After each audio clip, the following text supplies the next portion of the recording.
Desire. You can never fall for what you have no desire for. Carry your bulletins. Take your bulletins. Go to that first reading. That before the devil succeeded in having Adam and Eve to eat that forbidden fruit, he had to first of all create the desire or arouse the desire. Let's read the first reading. Everybody, keep reading. When I tell you to stop, you stop. Reading 1 to go. The Lord God formed man of dust from the ground and breathed into his nostrils the breath of life, and man became a living soul. And the Lord God planted a garden in Eden in the east, and there he put the man whom he had formed. And out of the ground the Lord God made to grow every tree that is pleasant to the sight and good for food, the tree of life also in the midst of the garden, and the tree of the knowledge of good and evil. Jump to, did God say you should not eat? He said, you shall not eat of any tree of the garden. And the woman said to the serpent, we may eat of the fruit of the trees of the garden. But God said, you shall not eat of the fruit of the tree which is in the midst of the garden. Neither shall you touch it, lest you die. But the serpent said to the woman, I want you to read from there. But the serpent said to the woman, I want to go. But the serpent said to the woman, you will not die.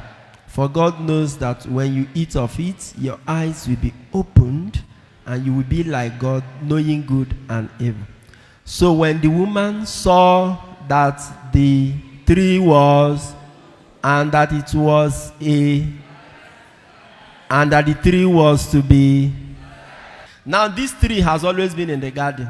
And Adam and Eve have been minding their business. They never saw that the tree was good, delightful, and desirable. When did they begin seeing the tree in this perspective? When the devil came and said something to them contrary to what God said. All the while they've been seeing the tree. It was not attractive. It was not desirable. Until the devil came and spoke to them. Now the tree became attractive.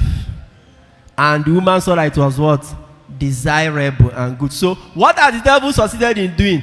First thing is that he has created the desire for the tree. And he can create desire by lies or falsehood. It doesn't matter. He created the desire. Now the woman is desiring it. You can't fall for what you have no desire for. It's difficult to get somebody to fall for what he has no desire for. Something that is not coming from within. Something you have no craving for. Or something you have no appetite for.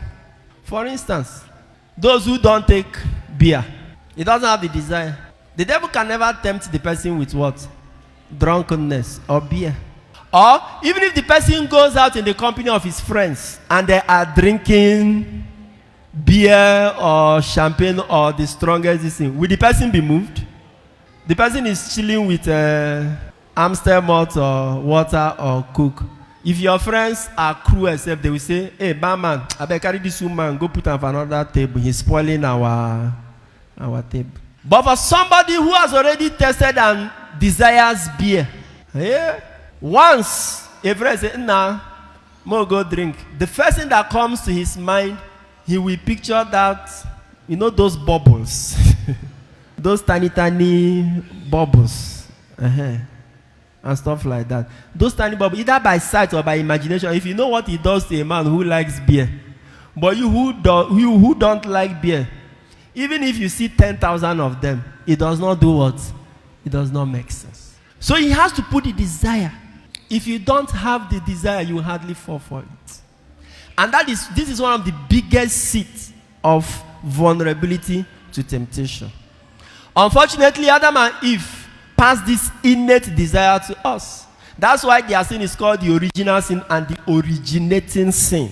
Sign up with the largest community of Catholics online. Make new friends, chat, post pictures and videos, make and receive audios and video calls, interact with lots of priests and religions. Download the app from Google Play Store.